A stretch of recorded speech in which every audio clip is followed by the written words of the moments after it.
I'm sorry, what was that? Because the suspect spit on the arresting officer, she's forced to wear a mask. Prison guards suspect she has taken PCP, or angel dust, an inexpensive, extremely dangerous street drug.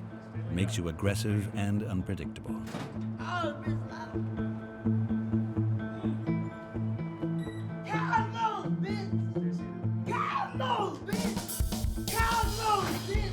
Everyone goes through the same process, regardless of their condition, when being booked into Dallas County Jail.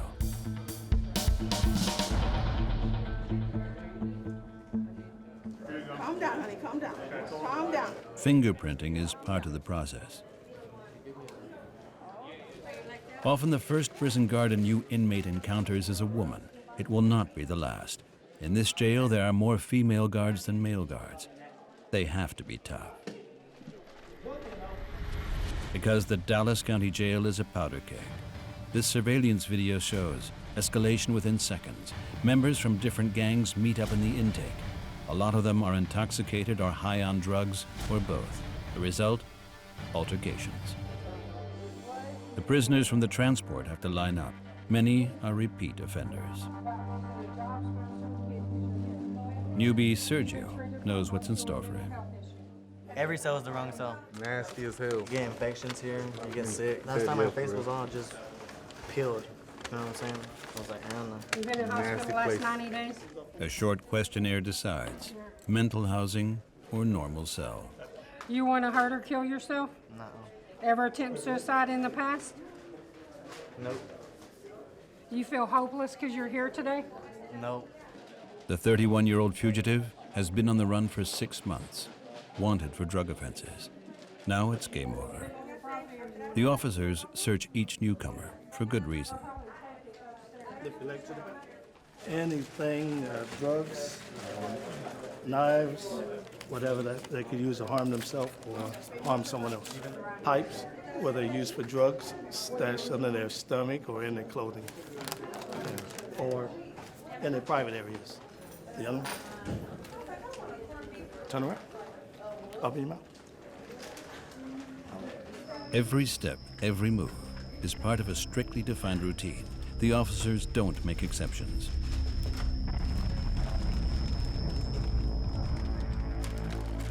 Meanwhile, the woman with the spit mask has been processed into the system.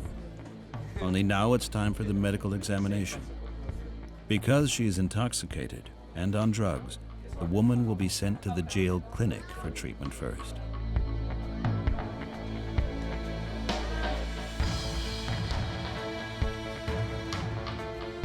Drugs are a huge problem in Dallas.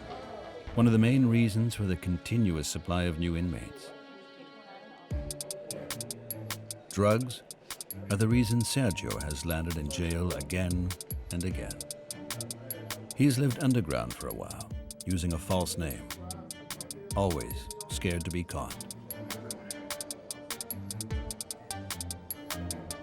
You gotta stay on the low, you have to run from cops, you know, you have to be a different person, you know, I mean, it's not cool. But it's better being in here and getting it over with. The new inmates sit on metal benches, waiting for cell allocation. Sometimes up to 15 hours. The reason? The sheer size of Dallas County Jail. Within prison walls, up to 7,100 inmates are awaiting court. Room has to be found for the new arrivals. The prison complex consists of 3 giant concrete towers. Right next to it, a huge courthouse. The North Tower houses 3,300 maximum security prisoners. The West Tower houses 1,500 inmates. It is a mental housing facility. In the South Tower, a general population jail, 2,300 inmates to date. Dallas County Jail, the 7th largest jailhouse in the U.S. Detention ward for robbers, killers, drug dealers. For Sergio, too. After waiting 11 hours, it's time for the next step in the process. His uniform for the next months, possibly years. Stripes. Wearing his new uniform, he is led to the West Tower, the mental housing ward. It seems one of Sergio's answers outed him. Come back here, grab a mat.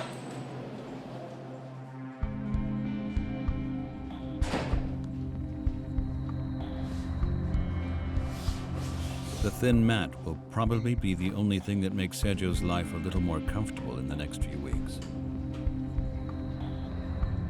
The inmates in the West Tower live behind security glass, like in a fishbowl, constantly watched, 24 hours a day. No privacy. Sergio has to share with 5 other inmates.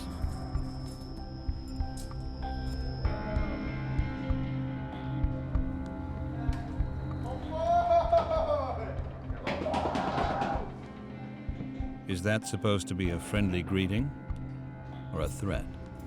Sergio isn't sure. Cautiously, he puts the sheets on his metal-framed bed. He feels unfairly treated. And then once you come up here, they put you in wherever you're classified as. See, like me, I know I'm not crazy, but I'm a little crazy. You know what I'm saying? So the fact that I'm a little crazy, I mean, I'm in here with a lot of crazy people. We're all crazy in our own way.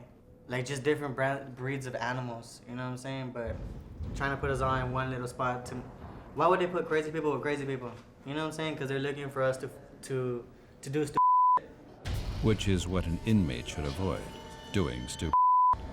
More on that later. 4 a.m., North Tower. 3,300 maximum security prisoners. Here, the toughest of the tough. Tamarick is one of them, accused of capital murder. Today is the day that decides his future, sentencing. From 15 years to life, anything is possible. Tamarick just turned 19, and in Texas, a life sentence can actually mean until the end of your life. Now, only praying can help. Facing life in prison, so hopefully I go in there, they tell me some good news. I've been hearing bad news the past couple of weeks, so I hope I hear some good news. Going to court, facing the time I'm facing, I've been having a lot on my mind, so I don't know. I hope to go home, that's it. Leave it in God's hands. Practically still a kid himself, Tamarick has been a member of the infamous Bloods gang for years. His 5 cellmates belong to the same gang and have similar views. Everybody in here facing some time. You know, I got a capital murder. You know, might not never go home. You feel me? But I ain't tripping, you feel me? Everybody else, you know, super killer, robber, jack boys, you know, we got all that in here. This an aggravated tank. You got murderers, capital murderers, robbers, aggravated assaults, people who like to shoot people but don't kill them. You know, manslaughters, people who stab people up. You know, you got a little bit of everything in here. Everyone in this cell is still waiting for court. For Tamarick, today is the day. The day where his future is decided. The day where he finds out how long he will be behind bars. Dallas County Jail. Violence. Gangs. And right in the middle of it all, women. All these men have violent charges, all of them. Exposed between rage and resignation. A lot of people back here are losing their mind. A jail with its own courthouse, where a decision is made within 3 minutes, putting you behind bars for 3 years or for 30. North Tower. Shift start for the Special Response Team, SRT for short. The men are preparing for a cell raid. The so-called shakedown is part of the routine here. It's like going into battle, and the SRT is prepared for anything and everything. Right here you have your mace, got your radio, your handcuffs. And here I keep 2 spit masks, another handcuff, more mace, ready for battle. Ready for battle. They know that the enemy is prepared as well. Worst thing would be bodily fluids. Aggravated inmate, decided he wanted to take a cup of urine, and douse officers with. So, you get bodily fluids in your face, your eye, your mouth. It's not a good thing. When push comes to shove, the officers do what they have to do. It's our pepper ball gun inside. We have pepper balls. I don't have my gloves on, but we use us in there. It's a pepper ball to get inside your lungs to de-escalate the inmate. Getting shot by pepper balls leaves bruises and is extremely painful. North Tower, 2nd floor west. The area is known as the jungle amongst the guards. The most violent inmates are located in this area.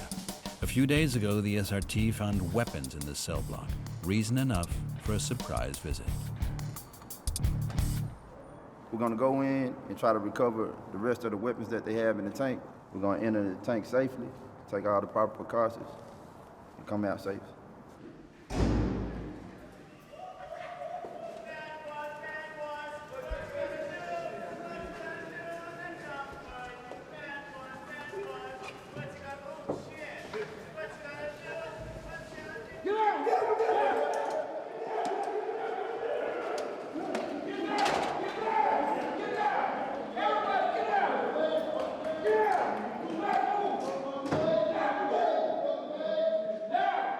A surprise raid is part of the strategy, demanding immediate respect. Go ahead and stand up, hands behind your back. Exit the cell. We'll go out to the right. Everybody understand? Hand behind your back. All prisoners must leave the area. Some SRT members start frisking each inmate. There is no hiding place these guys don't know about. The other half of the team goes through the cells. You see this fire grate right here? They like to take it down, break a piece of that off, straighten it out, put some of their blankets around it, make a handle, and just sharpen the end so they can just come up and stab you. Officer Tucker searches every corner and crevice. When you're a prisoner, you have a lot of time to look for the perfect hiding place. That's just hair grease. Normally they'll put coffee in here, and they'll put a razor blade underneath the coffee. So when you look at it, unless you shake it up, you won't know it's there. Well, they get razors once a week, but they're supposed to turn them back in. And a lot of times what they'll do is they'll take something like this. They'll take a chip bag, the shiny part, and they'll put that inside the razor, and it looks like a razor's in there, but it's actually a chip bag.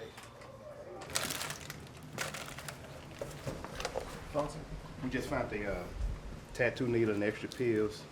It's a medical condition as well. They can get staph, infect their skin, so we don't allow any tattooing in here. So, they do it on a regular basis, but when we see it, we crack down on it.